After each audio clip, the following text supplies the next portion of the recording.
శ్రీ గురుభ్యో నమః.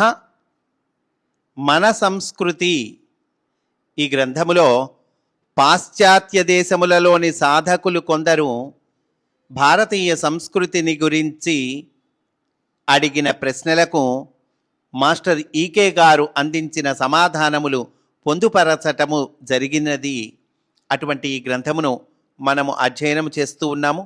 అందులో భాగంగా ఈరోజు ప్రశ్న: భారతదేశమున ఈ మధ్యన మతము మార్పిడి గురించిన వాదములు ఎక్కువగా వినిపిస్తున్నాయి. భారతీయులకు బాగుగా సరిపోవు మతము ఏది? దానిని గురించి మీ అభిప్రాయము ఏమిటి? అందుకు మాస్టారు సమాధానము చెబుతూ ఉన్నారు. ప్రస్తుతపు అసమానత్వపు భావములతో కూడిన మతతత్వము మొదట ముసల్మానులు భారతదేశముపై దండెత్తి వచ్చినప్పుడు ప్రవేశించినది. ఈ దేశమును ఇండియా అనే పేరుతో మొదటగా పిలిచిన వారు విదేశీయులు. మొదటగా ఈ దేశముపైకి దండెత్తిన వారు ఇక్కడి వారిని హిందువులు అని పిలుచుట జరిగినది. దీనికి కారణము వారికి సరి అయిన అవగాహన లోపించటమే. దండెత్తుట, అణచివేయుట, మతము మార్చుట మరియు అసమానతతో కూడిన ఆలోచన అనునవి అన్నీ కలసికట్టుగా పనిచేస్తాయనున్నది కొన్ని శతాబ్దముల నుండి ఏర్పడిన చరిత్ర వలన నిరూపింపబడినది. మనమిప్పుడు వాటిని గురించి తెలుసుకొనదలచాము కాబట్టి ఒక్కొక్క దానినే పరిశీలించి స్పష్టముగా తెలుసుకొనే ప్రయత్నము చేద్దాము. దండెత్తడము, అణచివేత, వలస వెళ్ళి అక్కడి వారిని బానిసలుగా మార్చుట మొదలైన రాక్షస కృత్యములందు ప్రాచీన కాలపు జాతులలోనూ ప్రగతిని సాధించిన ఆధునిక దేశాలలోనూ కొద్దిమందికి మాత్రము నమ్మకము లేదు. అటువంటి కొద్ది జాతులలో, కొద్ది దేశాలలో భారతదేశము ఒకటి. ఈ దేశము ఎప్పుడునూ అటువంటి వాటికి దూరంగానే నిలిచింది. ప్రాచీన కాలంలో ఈ భూమి భారతదేశము అనే పిలువబడేది. విదేశీయులే పలకడము చేతకాక ఇండియా అని పిలిచారు. ఈ దేశమునకు సంబంధించిన ఏ పవిత్ర గ్రంథమునందైనను ఇండియా, హిందూ అనే పదాలున్నట్లు ఆధారాలు లేవు. ఆ కాలంలో భారతదేశంలో మతం అనేది లేదు. ఎందువలననగా దాని ఆవశ్యకత లేదు. మతము యొక్క ఆవశ్యకత లేకపోవడానికి కారణము అప్పటి ప్రజలు ఆనందముగా జీవించటమే కానీ సిద్ధాంతాలే మొదలైన విషయాలలో వారికి నమ్మకము లేదు. వారు నిరాడంబరమైన ఆనందకరమైన జీవితాన్ని గడిపేవారు. అందుకనే ఇప్పటి వారి దృష్టిలో వారు వెనుకబడినవారు. ప్రస్తుత కాలంలో వలె దుష్ప్రభావాలను ప్రేరేపించే తెలివి వారికి ఆవశ్యకము కాదు. అందరికీ సమ్మతమైన ధర్మ మార్గమే ఆ కాలంలో ఆచరణలో ఉండేది. మానవులకు మూల పురుషులలో ఒకడైన మనువు చేత ఈ ధర్మము అనేది నెలకొల్పబడినది. దీనికి భంగకరములైన సన్నివేశములు మనకు రామాయణ భారతముల వలన తెలియవచ్చినవి. రామాయణ కాలమున వ్యక్తిగతములైన మరియు ప్రాంతీయమైన వ్యవహారముల వలన చెలరేగిన భయంకరమైన యుద్ధముతో ఆ సన్నివేశములు అంతమైనవి. మహాభారత కాలంలో మాత్రము చాలా దేశముల వారు పాల్గొనడము వలన ఈ భరత భూమి మీద ఒక ప్రపంచ మహాసంగ్రామం సంభవించింది. అటుపైన కూడా దీని ప్రభావము పడక జనసామాన్యము తమ జీవితాలను యథాపూర్వముగా జీవించుటయు, వారి పాలకులు కూడా ఆర్థికముగా, సామాజికముగా అంతకుముందు వలనే పరిపాలించుటయు జరిగినది. ముఖ్యముగా వికేంద్రీకరణము చేయబడిన స్వయంపాలక వ్యవస్థతో కూడిన గ్రామీణ జీవన విధానము నడచినది.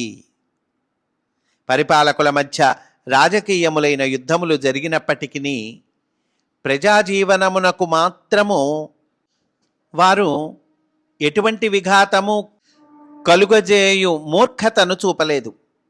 దేశ ప్రజలు మాత్రము పండించి తిని జీవించే విషయంలో ఎటువంటి ఇబ్బంది పడి ఉండలేదు. అనగా కొల్లగొట్టే ఉద్దేశ్యము అప్పటి పాలకులలో ఎప్పటికీ కనపడలేదు. ముసల్మానుల దండయాత్రలతోనే చొరబడుట, దండెత్తుట అనునవి మొదలైనవి. దానివలన తప్పనిసరిగా ప్రజల దృక్పథములో మార్పు వచ్చినది. అవసరానికి మించి ప్రజలలో తెలివి ఎక్కువైనది. దాని ఫలితముగా చిక్కులతో కూడిన బాధాకరములైన ప్రణాళికలు పొడసూపినవి. అప్పటి నుండి ఈ భరతభూమి యొక్క పుత్రులు ఇతరుల చేత హిందువులు అని పిలిపించుకొనుట ప్రారంభించిరి. తమను తాము కూడా అదే పేరుతో వ్యవహరించసాగిరి. ప్రస్తుతపు శతాబ్దమున వారు హిందుత్వము కొరకు పెనుగులాడుచు గర్వమునకు లోనై తమను తాము మిశ్రమ జాతిగా మార్చుకొనిరి. ఈనాడు వారు ఈ దేశపు బిడ్డలుగా కాక అనేకమైన మతములకు చెందిన వారిలో ఒకరుగా జీవించుచున్నారు. మహమ్మదీయ, క్రైస్తవ, బౌద్ధ, హైందవ, సిక్కు, జైన ధర్మములలో ఏదైనను ఒకే భగవంతుని తన భాషలోని పేరుతో సంబోధించే చిన్నపిల్లల ఆట వంటిది. అంటే ఒకే భగవంతుణ్ణి రకరకాల పేర్లతో పిలవటం అండి. ఇది చిన్నపిల్లల ఆట లాంటిది అంటున్నారు. ఒకే భగవంతుని ఒకరు అల్లా అని పిలిస్తే, మరొకరు పరలోకవాసి అయిన తండ్రి అని, మరొకరు అతి ప్రాచీనమైన పరబ్రహ్మము అనే పేరుతో పిలుస్తారు. కానీ వీరిలో ప్రతి ఒక్కరూ మరొకరికి తాము పిలిచిన పేరుతో మాత్రమే పిలవాలని అనడము మూర్ఖపు మనస్తత్వము కలిగిన పిల్లల ఆట వంటిది.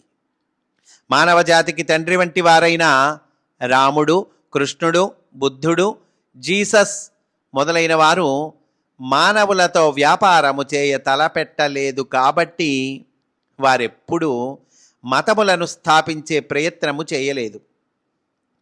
సుఖజీవనమునకు కావలసిన విధానమును మాత్రమే వారు బోధించారు. కృష్ణుడు హిందువు కాదు, బుద్ధుడు బౌద్ధుడు కాదు, జీసస్ క్రైస్తవుడు కాదు. మానవ జాతికి తండ్రి వంటి వారైన ఈ అవతార పురుషుల పేరిట 5 స్టార్ హోటళ్ల వలె మతములు స్థాపింపబడినవి.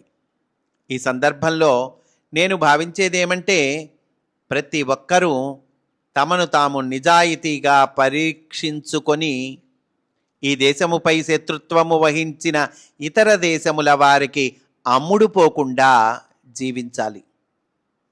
ఈ దేశవాసులైన తన సహచరులను తనకు వలనే సామాన్య మానవులుగా గ్రహించి, తనకు ఏది ఆవశ్యకమో వారికి కూడా అదే అనే విషయము తెలుసుకొనాలి. తనను సిలువ వేసి ఆ సిలువను తనను పూజించే విగ్రహముగా ఉపయోగించుడు అని యేసుక్రీస్తు ఎప్పుడూ చెప్పి ఉండలేదు. ఆయన ఎవరిని పాపులు అని పిలువలేదు. ఆయన భగవంతుని సామ్రాజ్యము గురించే బోధించాడు తప్ప ఎవరిని తన మతములోనికి మార్చమని చెప్పలేదు. ఆయనకు అటువంటి ప్రక్రియలో నమ్మకము లేదు. ఈ విషయాన్ని మీరు ధ్యానించి తెలుసుకొని మీ ధ్యానానికి ఏది సరిపోతుందో మీరే నిర్ణయించుకోండి. మీరు హిందువులు కాకపోయినా రాముణ్ణి, కృష్ణుణ్ణి ధ్యానించవచ్చు. బౌద్ధులు కాకపోయినా బుద్ధుని ధ్యానించవచ్చు. క్రైస్తవుడు కాకపోయినా క్రీస్తుని ధ్యానించవచ్చు. ఈ విషయంలో నా అభిప్రాయము ఇదియే అని మాస్టారు చక్కగా తెలియచేశారండి. స్వస్తి. వాసుదేవా.